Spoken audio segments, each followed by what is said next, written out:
This is the man in black, here again to introduce Columbia's program, Suspense. In our starring Hollywood cast this evening is Mr. Peter Lorre, who appears as a mysterious gentleman called George Ravel. Miss Wendy Berry plays our worried heroine, Marjorie. Mr. George Zuko is the lawyer, Alex Stevens. The story called The Moment of Darkness is tonight's tale of suspense. If you have been with us on these Tuesday nights, you will know that suspense is compounded of mystery and suspicion and dangerous adventure. In this series are tales calculated to intrigue you, stir your nerves, to offer you a precarious situation and then withhold the solution until the last possible moment. And so, with The Moment of Darkness, and with the performances of Peter Lorre, Wendy Berry, George Zuko, and our other players, we again hope to keep you in suspense.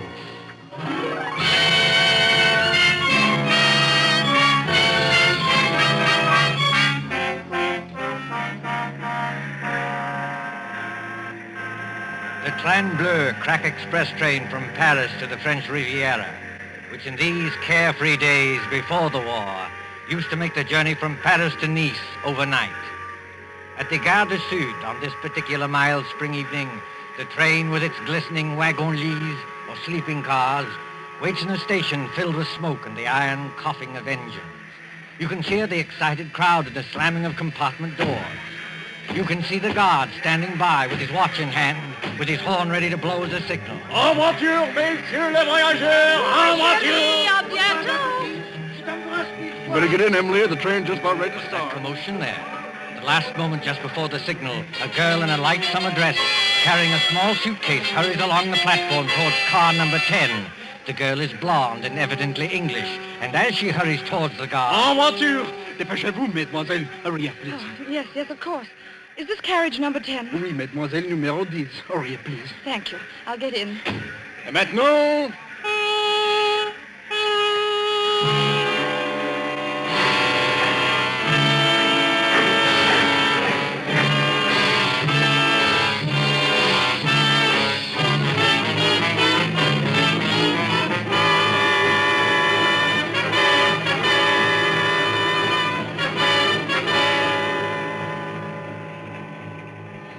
Corridor must be at least a mile long.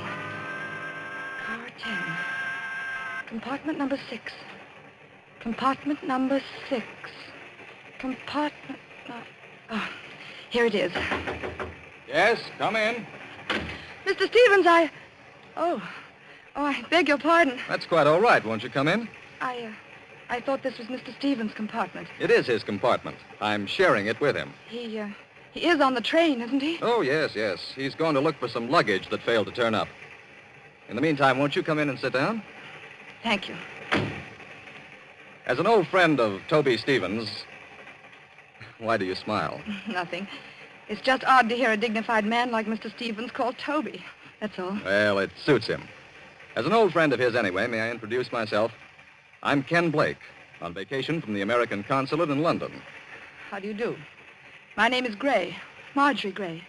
I most particularly wanted to have a word with Mr. Stevens. Miss Gray, will you pardon my impertinence if I ask... Ask what? Whether it's about your Aunt Hester at Monte Carlo and the man who seemed so determined to scare her to death. You know about that? Yes, a little. After all, that's why Toby's left his law practice and come all the way from London. He said... Mr. Stevens. Marjorie. Great Scott, what are you doing here? I came up from Monte Carlo, especially to see you. I thought I'd find you in Paris, but when I got to your hotel, they told me you'd gone. Cook said they'd reserved a compartment on this train for you. So, well, here I am. But why? Before you see Aunt Hester, Mr. Stevens, I want to know what you meant by that letter you wrote me. I meant exactly what I said, Marjorie. I'm going to expose this faker, George Ravel. Excuse me, if you two want to talk, I'll just clear out of here. Oh, no, Ken, stay where you are. Really, Mr. Stevens? You've made an impression on her, Ken. When the girl suddenly becomes thoroughly British after spending half her life on the Riviera, well, you made an impression. Don't talk like that, Toby. She won't get annoyed with you for saying it. She'll just get annoyed with me. Marjorie, this is Ken Blake. We've met, thanks. I asked him to come along with me, and for a very good reason. Indeed? Ken was for years at the American consulate in Paris. He knows all the heads of the Sûreté Générale, that's the Scotland Yard of France. And in particular, he knows the great detective Flamond, who's the chef de sûreté. I thought Ken might be very useful when we nab Ravel. But I tell you, Ravel is dangerous. Dangerous, my eye. Something's going to happen. I know something dreadful's going to happen. Now, let's face the situation, Marjorie. Your Aunt Hester is middle-aged, wealthy, and, Oh, if only Uncle Paul hadn't died.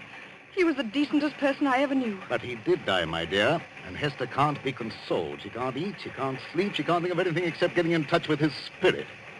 Along comes this faker Ravel to give seances. I wonder if he is a faker. You're not falling for this Tommy rot, surely? Really, Mr. Blake, if I'd asked for your advice in this matter... I beg your pardon, Miss Gray. When we get to Nice, I'll take the first train back to Paris. No, wait, please. I didn't mean to be rude. It's nice of you to help us, but it's the whole atmosphere of Monte Carlo. Well, that's quite all right, my dear. We understand. Of course. There's Aunt Hester in that villa over the Mediterranean. There's Ravel, all thin and quiet and swarthy, with those somber-looking eyes of his. He seems to dominate her, just as Mr. Stevens used to. Dominate her, my dear? That's rather a strong word for an easygoing old buffer like me. The things Ravel does at those seances are terrifying. I don't know whether he's an imposter or not, but I am sure nobody else can do what he does. Now there, Marjorie, is where you're wrong. I can. You can? Yes. I promise to duplicate in front of your aunt every single trick Ravel ever performed. Oh, but that's impossible. Is it? Wait and see. I'll put it up to Mr. Blake. It isn't merely that Ravel is tied up, tied hand and foot in a chair, while these horrible things are going on. I know there are people who can get out of ropes and back into them again. But Ravel lets you take one precaution that shows there can't be any trickery. Oh? And what is that precaution? Just before the lights go out, he takes a piece of white paper. Well? He puts one under each foot. You take a pencil and draw an outline around the shoe on the paper. If he moved the millionth fraction of an inch, it would show in the outline later. But it never does. Well, look here, Toby, that's a bad one. Why does it strike you as being so funny? Because I can do it, too. Just give me a moment of darkness, that's all. You mean he gets out of his shoes or something like that? No, he could hardly get out of his shoes and back into them without disturbing the outline. Then he doesn't leave his chair after all. On the contrary, he can be all over the room. Well, how in Satan's name does he do it? My dear fellow, there's nothing simple.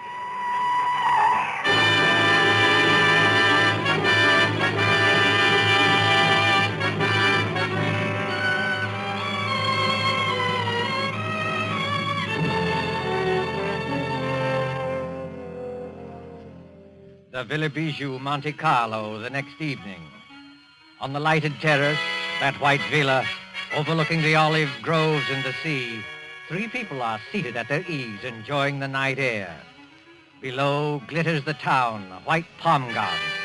But even its lamps are dimmed by the firework illuminations from the Promenade des Anglais. When the Principality of Monaco celebrates its ruler's birthday, great rockets go hissing upwards to burst and bloom in colored fires against a black sky.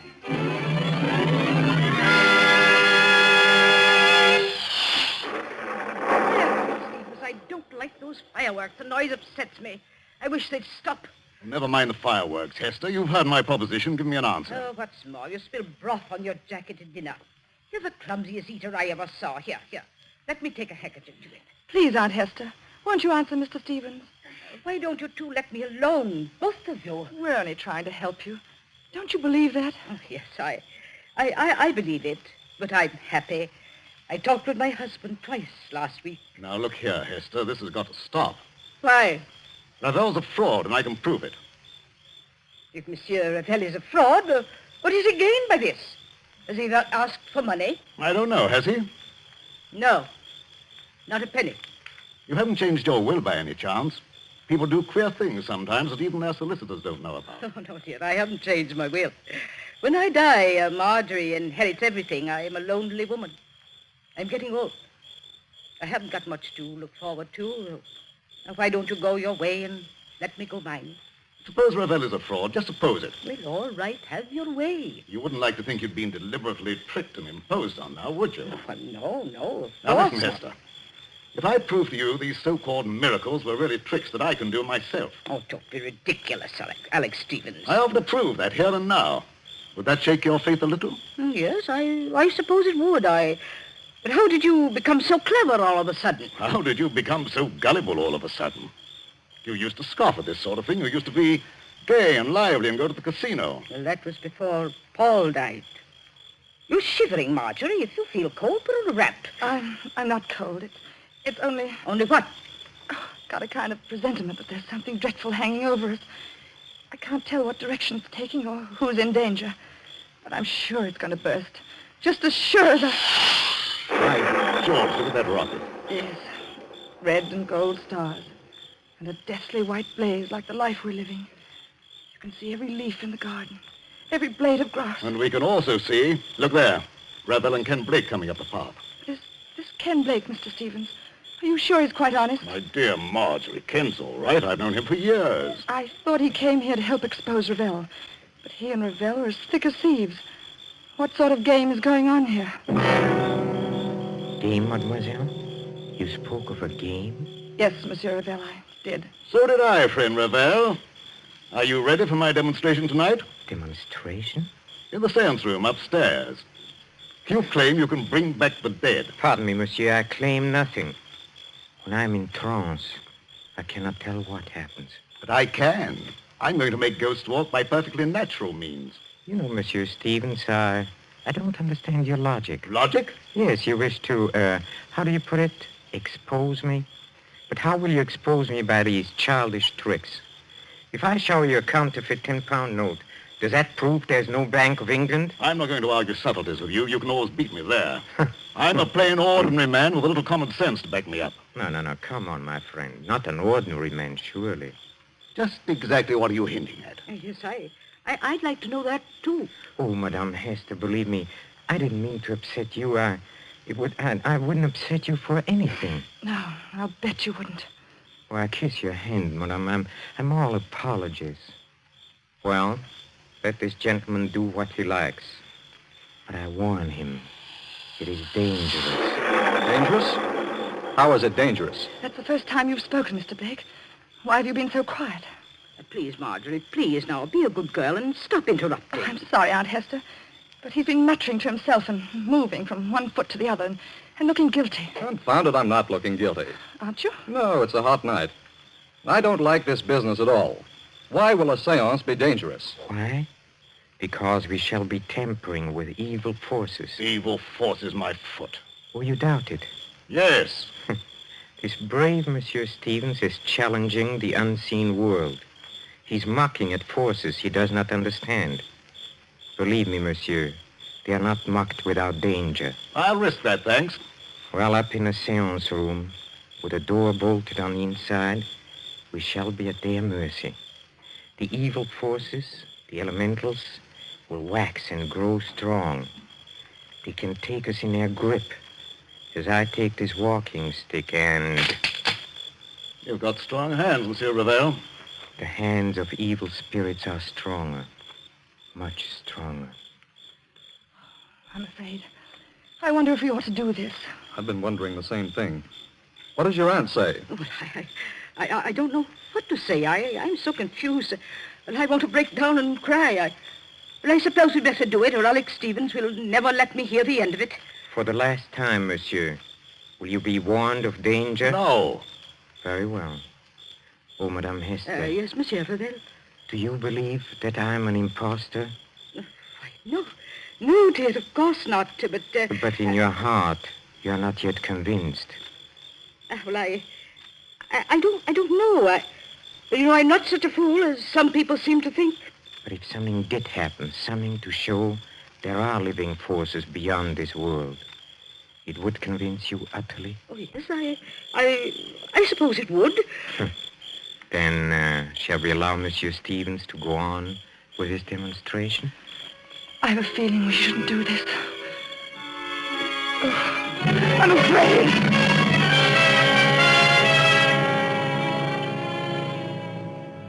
Upstairs at the Villa Bijou, there is a small, bare, deeply carpeted room.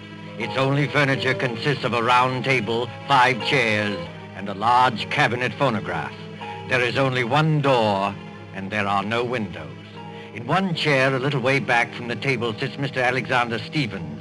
He is tied hand and foot, the outline of his shoes drawn with pencil on pieces of paper, so that he cannot move. Now then, friend Ravel. Have you quite finished tying me up? Oh, yes. Yes, and I bet you won't get out of these knots, sir. Well, we'll see about that. Are the rest of you ready? Yes, all right. Oh, dear, I wish I'd put some smelling salts in my handbag. Well, what do you want us to do now? We'll have conditions exactly as they are for Mr. Ravel. I'll sit in this chair back from the table. You four sit round the table, clasping hands to form a circle. All right, let's get on with it. Ken, will you start the gramophone? I believe it's customary, Mr. Ravel, to have hymns played at the beginning of a seance to establish the proper frame of mind. Yes, monsieur, that's true. You fool. What did you say? Oh, nothing, monsieur. Please continue. Start the gramophone, Ken. When you've done that, turn out the lights on that switch by the door. Then join the circle. Clasp each other's hands tightly and don't let go unless... Unless what? Well, unless something gets me. Be careful, monsieur. Go on, please. Start the gramophone. All right, here goes.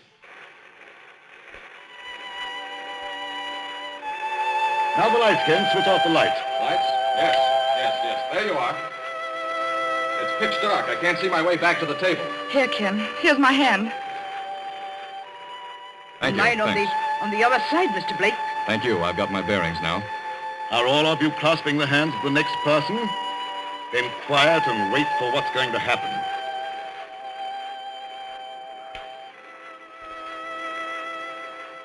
Ken, look. Look where? Over there, where Mr. Stevens is sitting. What about it? There's a luminous spot in the dark, about the size of a shilling. Shh. Quiet, please.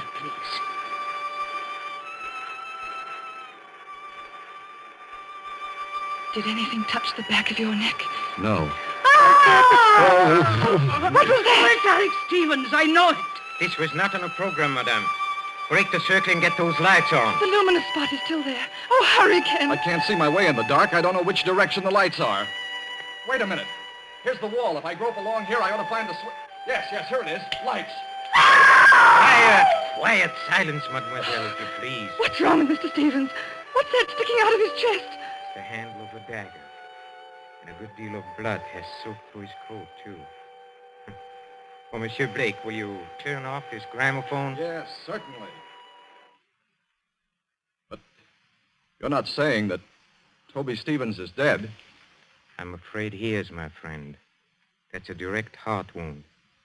Perhaps 10 seconds of intense agony, and then the end. Oh, is the door still bolted from the inside? Yes.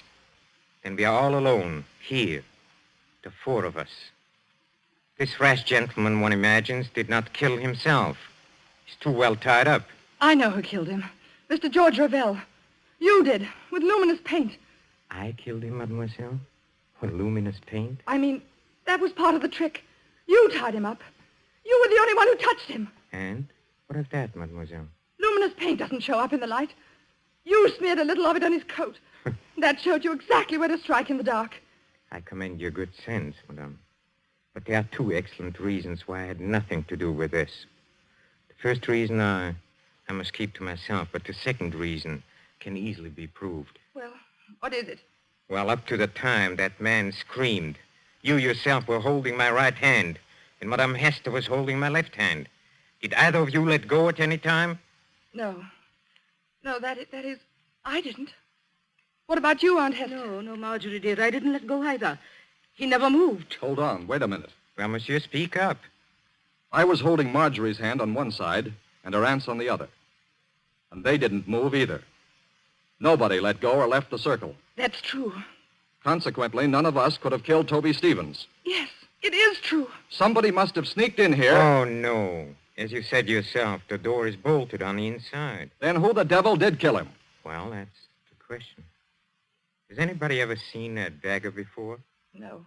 It looks like one of those curio things you buy in the shops. Yes, and with a design of wooden scroll work on the handle. No fingerprints will show. Nothing else, except some musical instruments. A tambourine, an accordion, and a speaking trumpet. You know, I blame myself for this. You ought to. Why? Because you killed him. Don't ask me how, but I know why. Indeed, mademoiselle. You found my motive. Yes, I have. You've got Aunt Hester fully believing in you now, haven't you? Easy, Marjorie. In another minute, you'll be talking about forces and elementals and heaven knows what. You'll be saying it was a spirit hand that killed Mr. Stevens because nobody else could have. Please, Marjorie, brace up. Someone's got to send for the police. Why don't you send for the police, Ken? Couldn't you help us there? Help you? How? Mr. Stevens said you knew the heads of the Sûreté. He said you knew this man Flamand, who's supposed to be the greatest detective in France. Oh, but this isn't French territory. Monte Carlo is the independent state of Monaco. I'm sorry, Marjorie. Ordinarily, I might have helped. You mean you won't help us? I'm sorry, Marjorie. I can't. Then I've got to help myself. George Ravel, you killed Mr. Stevens. But how? Yes, how?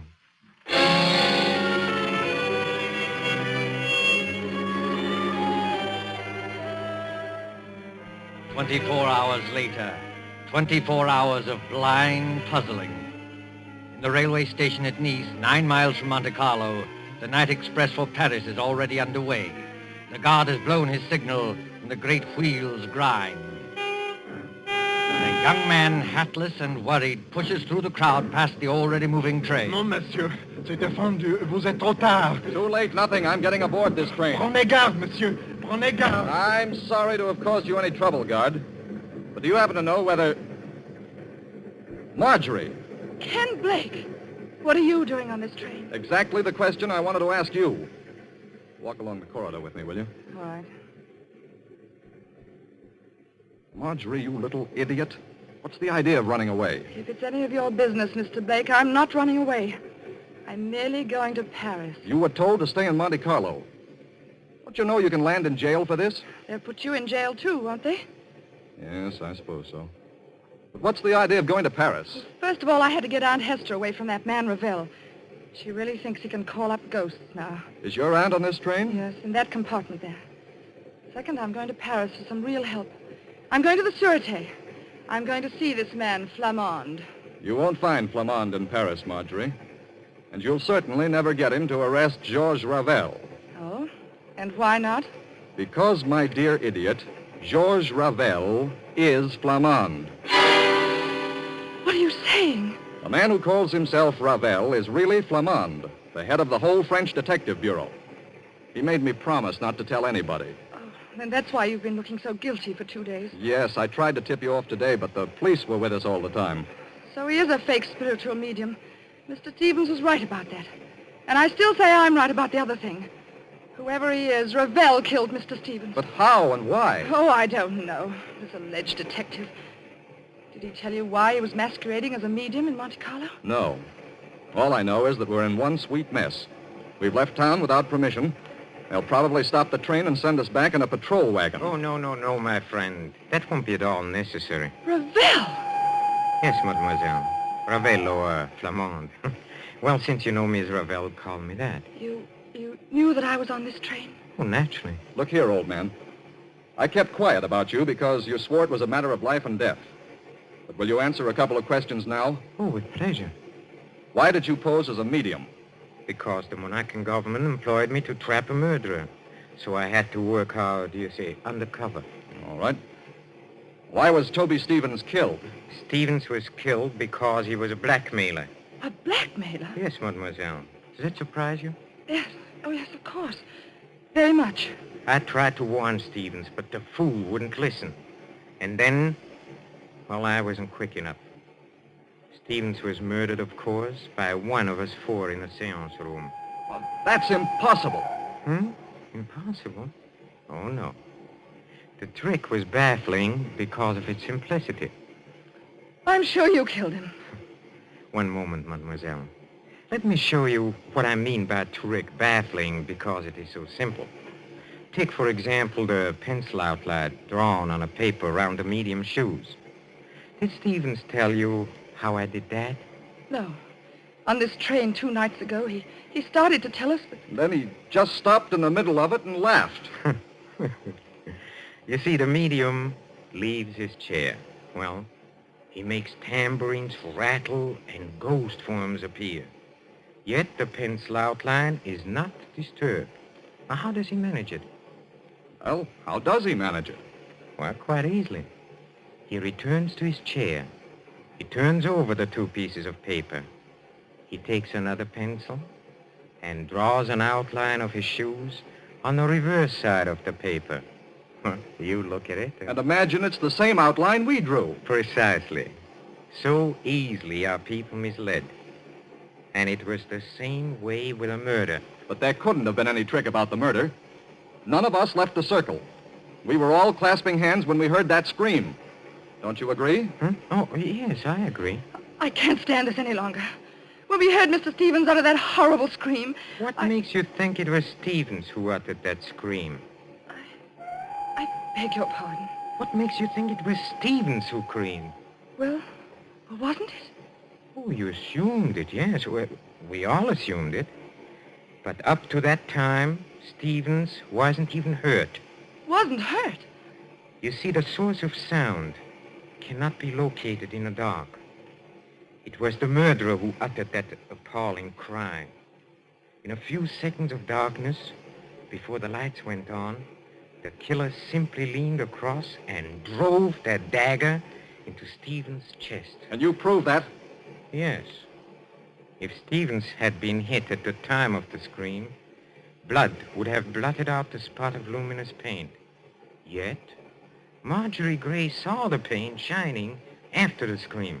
That's true, Marjorie. I heard you say so. You put the luminous paint there, Ravel. You were the only person who touched him. Oh, no. There was one other person who touched him. Who was it?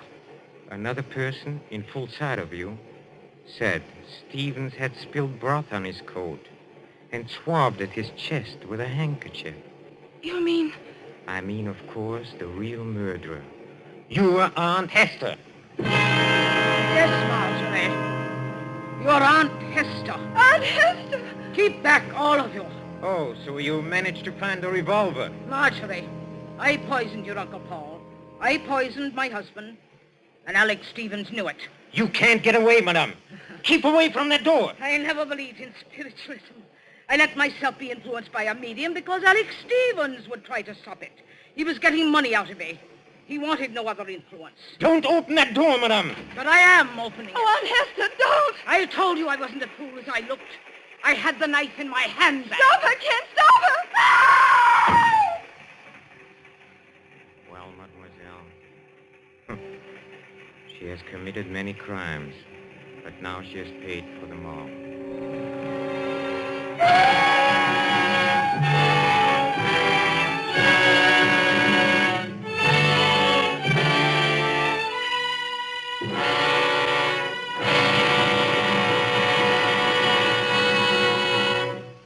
And so closes The Moment of Darkness, starring Peter Lorre, Wendy Berry, with George Zucco.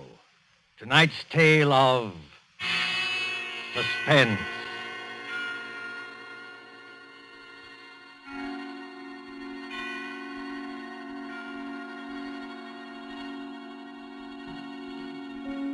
This is your narrator, the man in black, who conveys to you Columbia's invitation to spend this half hour in suspense with us again next Tuesday, when Agnes Moorehead and Ray Collins will star in a study in terror titled The Diary of Sophronia Winter. The producer of these broadcasts is William Spear, who with Ted Bliss, the director, Wilbur Hatch, and Lucian Morowick, conductor and composer, and John Dixon Carr, the author, collaborated on tonight's Suspense.